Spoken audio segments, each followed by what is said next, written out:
শনিবার বিকেলে সিদ্ধিরগঞ্জ থানাধীন ৮ নং ওয়ার্ড ক্যানেলপাড় এলাকায় সিদ্ধিরগঞ্জ থানা বিএনপি ও এর অঙ্গ সহযোগী সংগঠনের উদ্যোগে সম্প্রতি সমাবেশ এবং ধানের শীষ প্রতীকের পক্ষে গণপ্রচারণা অনুষ্ঠিত হয়েছে।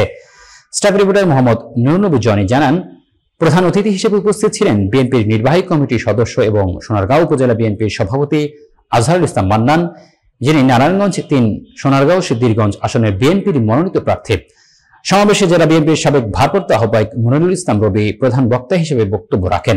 এছাড়া বিশেষ অতিথি ছিলেন সোনারগাঁও উপজেলা বিএনপির সাধারণ সম্পাদক মোশাররফ হোসেন, সিনিয়র সহসভাপতি কাজী নজরুল ইসলাম টিটু, সোনারগাঁও পৌর বিএনপির সভাপতি শাহজাহান মেম্বার, সাধারণ সম্পাদক মোতালেব কমিশনার এবং থানা বিএনপির সাবেক যুগ্ম আহ্বায়ক ইমাম হোসেন বাদল।